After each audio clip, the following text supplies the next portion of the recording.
Comment dire être en réunion en anglais? J'ai choisi pour vous aujourd'hui 5 expressions très anglophones pour dire être en réunion en anglais. Je vous les présente tout de suite et comme d'habitude en contexte pour vous permettre de les mémoriser, de les maîtriser beaucoup plus facilement. Je vous les présente tout de suite. Be in a meeting. Être en réunion, be in a meeting. Contexte, imaginons, vous avez quelqu'un au téléphone qui cherche à parler à Mr. Miller. Et Mr. Miller, il est en réunion.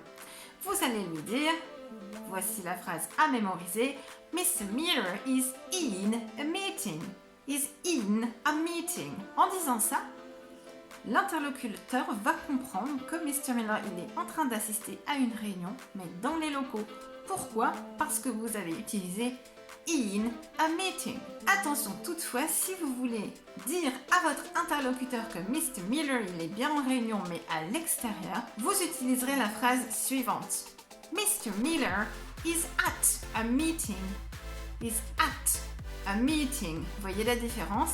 L'interlocuteur, cette fois, va comprendre qu'il est certes occupé en réunion, mais il sait que c'est à l'extérieur sans l'avoir dit explicitement.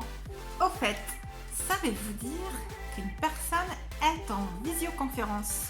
C'est plutôt d'actualité. Vous direz he is in a video conference. He is in a video conference. In cette fois-ci. Et il n'y aura pas de at. Have a meeting. Have a meeting. Vous choisirez cette expression tout simplement pour dire qu'une réunion est prévue. Voici le contexte. Vous souhaitez rappeler à votre équipe que vous avez une réunion demain. We will be having a meeting tomorrow. I am counting on all of you to be there. Imaginez votre propre contexte. Vous souhaitez rappeler à quelqu'un qu'une réunion ou autre chose est prévue un autre jour. I will be having a meeting tomorrow. Or we will be having a meeting tomorrow. Peut-être avez-vous remarqué que j'ai utilisé will be having. Will be, verb ing. Pourquoi? Parce que cet événement futur, il est programmé. Lorsque quelque chose, une action est programmée, quelque chose que vous avez enregistré dans votre agenda électronique, vous pouvez utiliser cette formule, c'est le futur continu.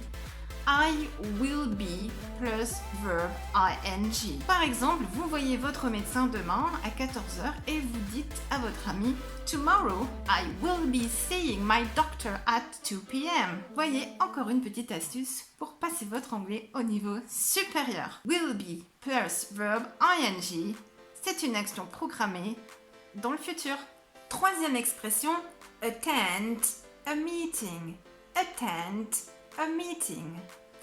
Cette expression vient traduire le fait d'assister à une réunion, à une conférence, à une visioconférence, enfin peu importe, un événement.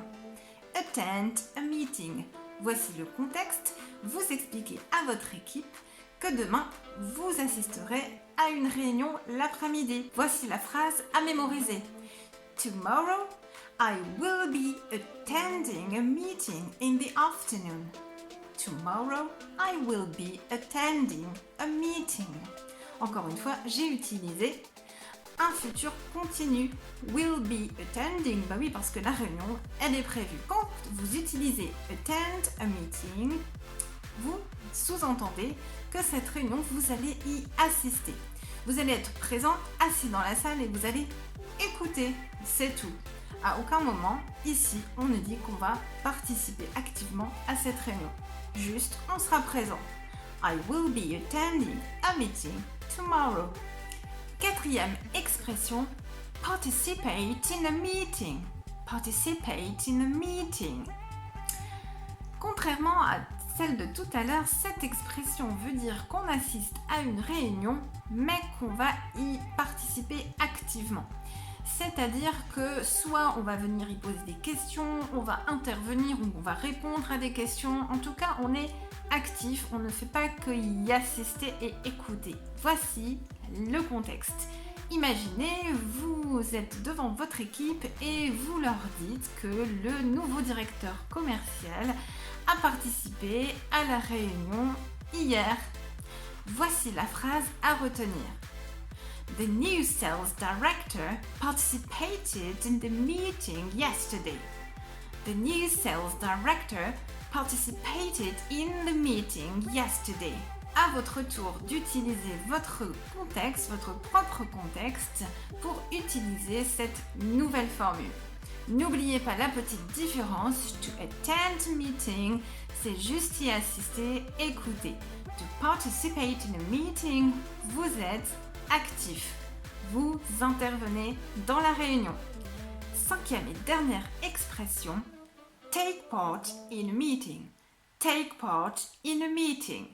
Lorsque vous utilisez cette expression au même titre que participate in a meeting, vous dites que vous allez assister à une réunion, mais on comprend que vous allez être actif, c'est-à-dire intervenir encore une fois dans la réunion.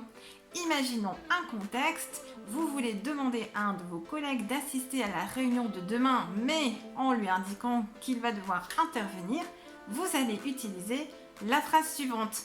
Voici la phrase à mémoriser. I would like you to take part in tomorrow's meeting. I would like you to take part in tomorrow's meeting. Voilà, à votre tour d'utiliser votre propre contexte et puis d'imaginer une situation qui va vous permettre de mémoriser facilement cette nouvelle structure. Vous savez désormais dire être en réunion en anglais ou assister à une réunion en anglais.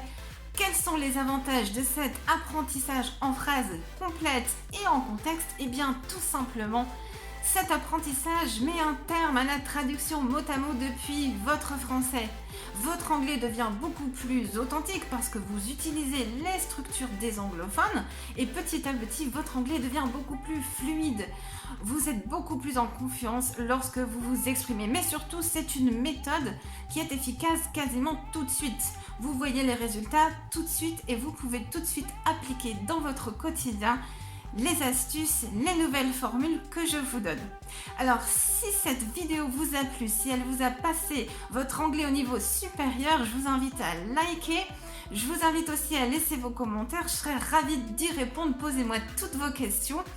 En attendant, je vous retrouve très prochainement dans une nouvelle vidéo avec de nouvelles expressions très anglophones qui vont vous permettre de passer votre anglais au niveau supérieur. I wish you a fantastic day and I see you soon. Bye bye!